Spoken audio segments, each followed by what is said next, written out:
ไหนซุ้มค่ะสวัสดีค่ะวันนี้นะคะเราจะมาดูน้องทำขนมจีนนะคะก็คือจะเป็นภาษาไทยใหญ่เรียกว่าเคาเซนค่ะเคาเซนใต้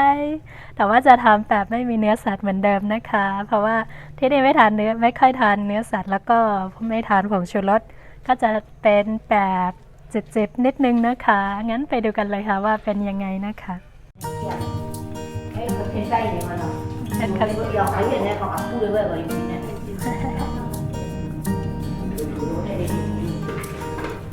挖个地。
เวลาทำก็จะเรียกญาติๆมาเอาเหมือนเดิมเลยนะคะแถวๆนี้ก็จะเป็นอย่างนี้กันในซุ้มค่ะเลือกกลางไหนสุกน้ำฮะน่ะนี่กำลังทำข้าวเซนนะคะก็ทำหมดเรียบร้อยแล้วอันนี้ก็จะเป็นข้าวเซนห่าน่ะเนาะ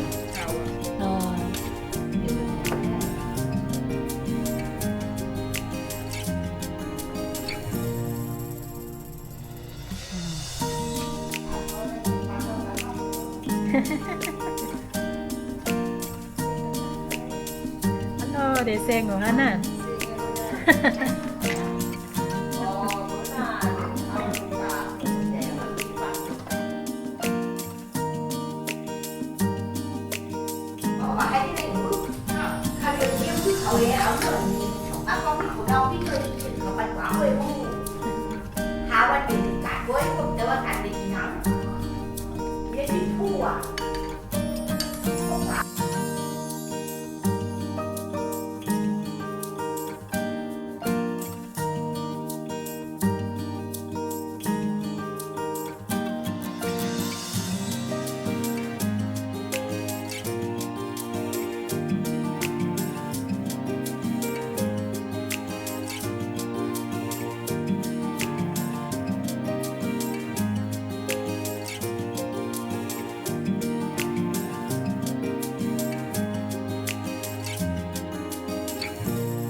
อาหารเช้าของอีกวันหนึ่งได้แล้วนะคะ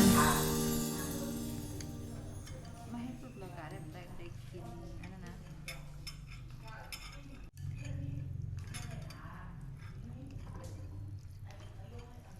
จำหลานตัวเซาก็ได้ใส่เสื้ออีก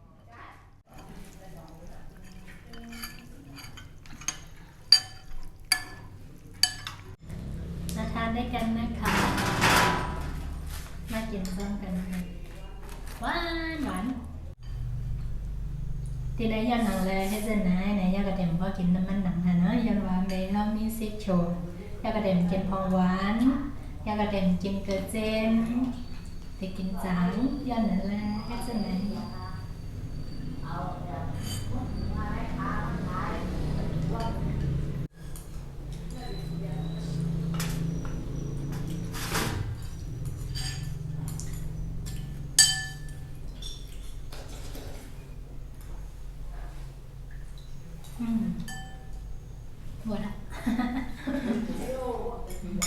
หมดเกลี้ยงแล้วนะคะ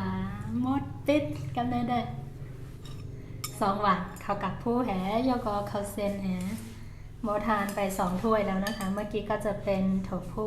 ข้าวโพดนะคะตอนนี้ก็ทานอีกข้าวเซนขนมจีนนะคะ nó mà kịch nắm nha nó kịch nha bên sống miếng bên sống à กินเป็น2 วัน ừ คักในเด็กๆกินเลยน้ kịch đúng cái kịch nha bên sống quả nè không thì kịch lên nhưng quả đấy mà ำเมื่อเป็นเขาได้เหมือนกินเลยน้ำเพราะเป็นข้างกินได้กินเลยน้ ừ hay là kịch lên nhưng quả đấy mà ำ หวานอ่อนกันหน่อย ừ ขนมจีนนะคะก็จะเป็นอาหารทานเล่นๆหรือไม่ก็ทานตอนเช้านะคะ และทานเวลามีงานต่างๆตามงานบุญหรืองานวัดนะคะเขาก็จะมีขายตลอดเลยนะคะ ในอันนี้ในกรุงเทพก็มีหาซื้อได้ทำเองก็ได้ แล้วก็ที่แถวเชียงใหม่ก็น่าจะเยอะนะคะ เรียกว่าภาษาไทยใหญ่เรียกว่าข้าวเซนข้าวเซนข้าวเซนไต้ไต้แปลว่าไทยใหญ่ข้าวเซนแปลว่าขนมจีนขนมจีนไทยใหญ่ขอเรียกแบบข้าวเซนไต้เหมือนเดิมดีกว่าไม่อยากเปลี่ยนชื่อนะคะแลมยอแลมยังบ่ดอก gấp thế này เพราะ bán hơi dày mình không lắm gà แซวว่า mình đi bán đây phải á ở đây ít này เพราะ cái trong đây được kịch nhầm กินน่ะแต่นางเป็นก่อน sao ạ kịch đâu ạ น้องบอกว่าอยากจะทานอีกนิดนึงแต่ว่าพอดีกว่าอะไรอย่างนี้ đây đang đây 7 tiếng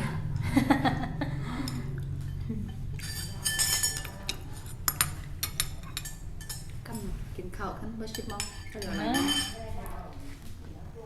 ไปเรียนเจ็ดหน่อย cầm mong khăn này cùng kịch khẩu lại